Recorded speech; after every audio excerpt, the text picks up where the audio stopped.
ever noticed, if you compare animals to humans,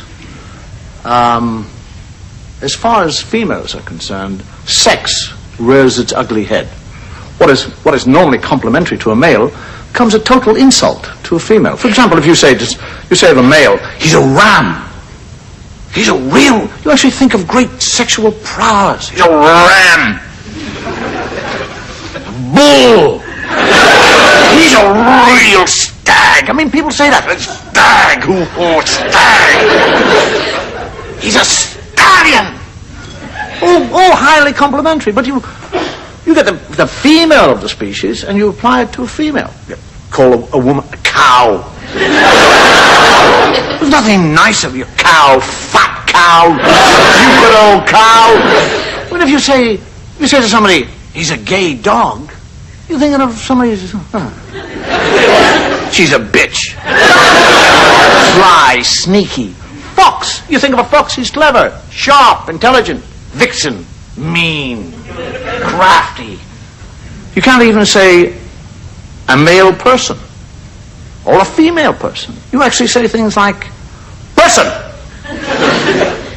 chairperson. I mean, chairperson. We all know it's a female sitting on the chair, but it suddenly becomes a chairperson. We're not allowed to say female.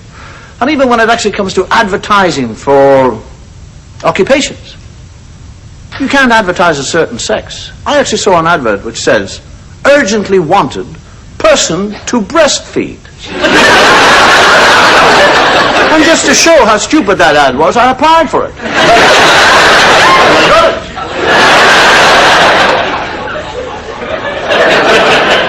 I saw another one which says, person of either sex wanted as a sperm donor. I applied for that one too. I didn't get that one.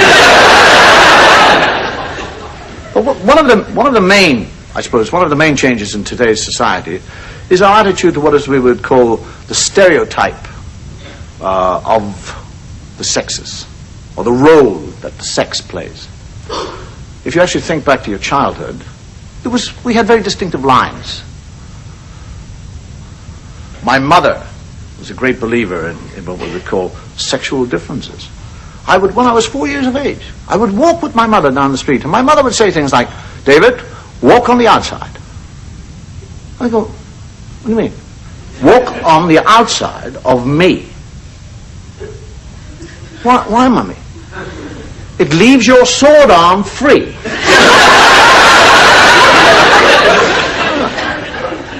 What are you talking about? I don't have a sword. No, but in the days years ago when men did have swords, some men might want to attack the female, so the male would walk on the outside of the female so he could get at his sword and fight that person. See? And that's why you walk on the outside. Well, I don't have a sword. No, but you protect Mummy. You protect male. You're a male. You are the stronger of the two. Males are the hunters, the providers. Females stay at home and make a home and a nest and keep it warm for the great... Stop crying! Stop it! Now, if a bus were to come up on the pavement, you would save the bus from hitting Mummy.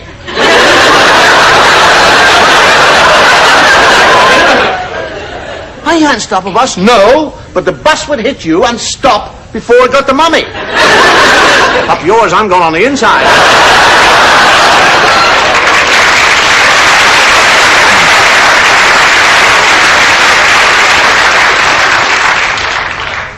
But over the years, women are much more independent now, and I'm very pleased with that. They're much more aware of their own sex. They're not quite so prepared to play that subservient role to the hairy macho that existed. Do you remember that? I mean, there was a time when girls would wait for the initial advance from the male, which generally came after the pubs had closed. And in between technicolored yawns and belches, herself or her body was subjected to a kind of groping, fumbling attack. And if she had suddenly said, "All right, take me," he'd go.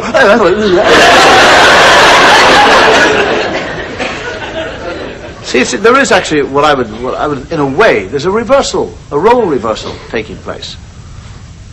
Women are much more, as I say, independent. They're much more prepared to go out and pick up somebody. If they fancy some fellow, they're not going to sit on the other side of the room and wait for some kind of magical thing to happen. A woman is quite prepared to go across and pick up the fellow, pass a compliment, tell him he looks nice, got nice clothes, like your hair.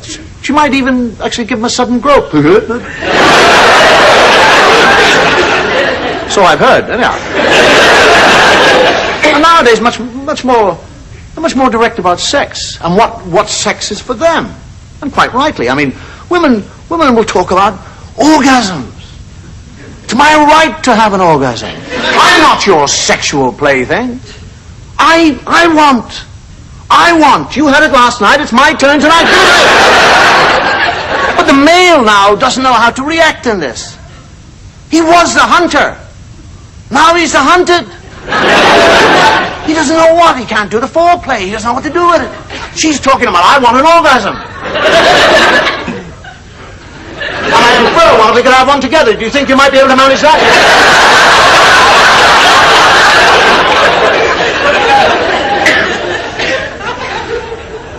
The male, he doesn't know what to do. He retreats. Basically, males now are talking about, it's like, are we going to make love? Or are you just going to lie there?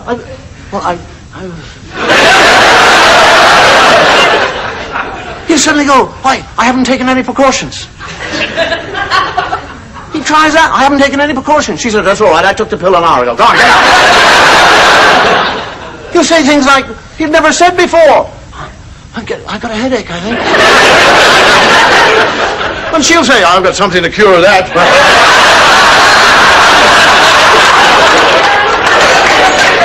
There's a total turnabout now in male and female sexual relationships. The male is actually faking the orgasm.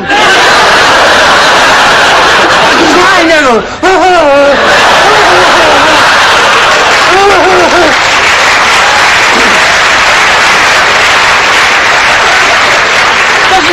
don't know how to react. Because under pressure like this, the male doesn't know what to do.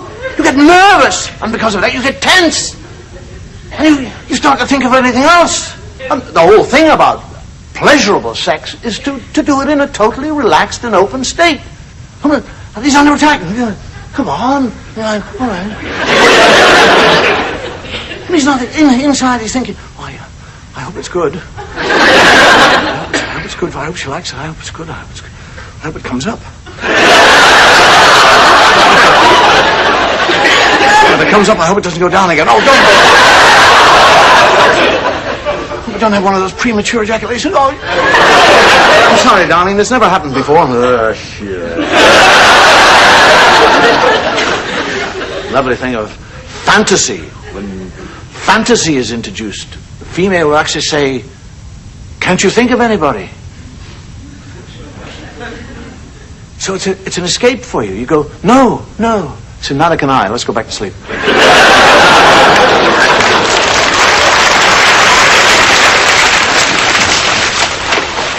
Right, men! Kill all the women and rape all the men! So you mean rape all the women and kill all the men? You play your games and I'll play mine. I don't know what we're going to do. We've never ever been able to ever make ends meet, have we? It's all your damn fault for not earning enough anyway. Oh, don't start. Don't you set me, you weak, cowering little man. I've given you the best years of my life. You've got no drive, no ambition. That's your trouble. Right, this is a hold-up. Get back. Anybody moves, she gets it.